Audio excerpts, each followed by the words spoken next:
so much. Thank you very, very much. It's a great, great morning, and I'm really excited about what's to come. I want to start off by thanking two people, and that's Senator Lambert and Representative Lawrence. And I want to thank them because they know what service is about. They have served in our military, our armed forces, protecting our country. They have served in the state legislature.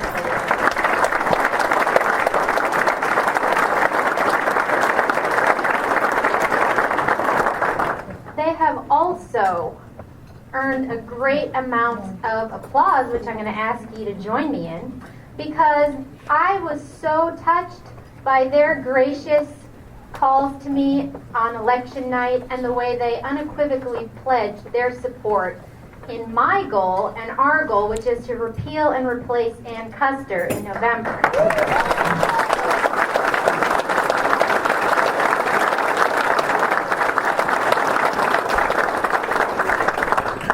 And the fact is, I can't do it without their support.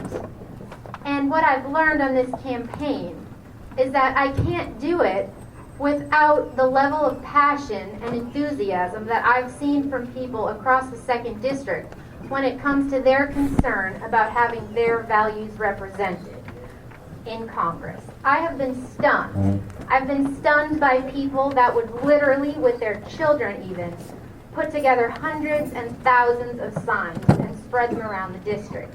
I've been shocked to see that so many people are willing to basically deface their property and their cars with my signs. I've been astounded that people would take time out of their day, especially a few before the election, and literally call all of their friends, all of their family, and ask them to reach out to their networks. I've seen people stump around the district. We had a nice summer, but particularly that weekend before the election, it was really hot. But they knocked on thousands of doors, they made calls, they went everywhere. I've seen my staff and my interns and my volunteers, some of which I was a little concerned because they were actually dropping out of college to continue to work on my campaign if I was successful, or at least taking a deferment. But all of these are signs of, again, what people care about. They want to see their values represented. I've been lucky that I've had time to serve in the state legislature and understand that the very values and principles that I've fought for here in this state with so many of you, that being reducing the size and scope of government, keeping taxes low, preventing government over-regulation, upholding the Constitution. These are all things that need to occur on the federal level as well, because if they don't, we have the environment we have now. We have one member of our federal delegation that fights for us. Everyone else works in an adversarial way. The federal government and the state government are working in different directions. We want to empower control and decision-making and individual freedom and responsibility here in our state. Our federal officials, with the exception of our one great one here, is always trying to centralize control in Washington, take away our power to take control of our destiny as a state and as a people. So that's what's been so concerning. And, you know, it goes beyond that, too. I mean, there are policy issues that we debate about and we fight for, but there's also the basic sense that I've gotten as I've gone around the district, and that is, it's no longer, you know, just policy issues. It's bigger than that. It's more pernicious than that. It's a general distrust in those that are making decisions and representing us in Congress. And it's not just that thing of, oh, we don't trust politicians, they're dishonest and corruptible. It's that they have evidence that they're being actively deceived by those that are supposed to be serving us. You need not look further than the IRS scandal, what happened in the aftermath of Benghazi, the Veterans Administration, and then again, Obamacare. We can debate about health care policy. Do we want to move in the direction of a more consumer-oriented, innovative environment, or do we want to centralize that control, socialize medicine? We can have that debate, but when something is foisted upon the American people based on false premises and lies, that needs to change.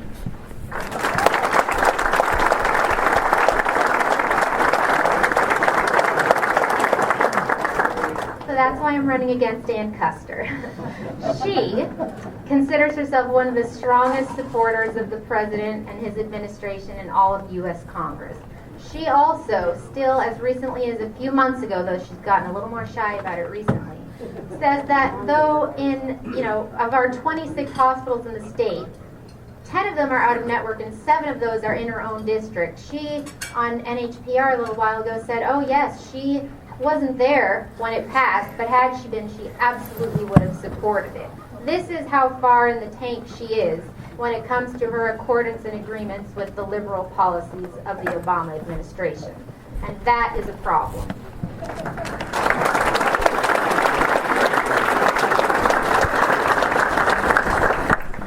So again, I want to repeal and replace her, but I want to fight and work on the policy issues and the long-standing problems we've had in our country, and frankly many that are increasing and happening in this volatile world we are in. But the other thing is, aside from being a vote, I also want to be a voice. And one of the problems I see from our president, all his surrogates in the administration, his surrogates in media and pop culture and academia, they're always putting together these, inequalities in our society, some perceived, some real. But the thing that is really concerning is that their approach to it is always to divide us as a people. They like to separate us out by race, by gender, by socioeconomic status, by demographic. And then they say, these problems are too large to be solved. And they say, what's the answer? Us, the government. What we're going to do is mandate equality of outcome. We're going to make you all the same. We're going to spread all of this around, and we'll make you all equal, and we'll all be happy. I adopted as my motto, opportunity for all, because what I believe has made this country the exceptional one it is today is we have offered equality of opportunity to each and every American. That's what this country has meant to generations before. That's still what it means to me, and that's what I'd like it to mean to my children in the future as well. So if I'm... Thank you.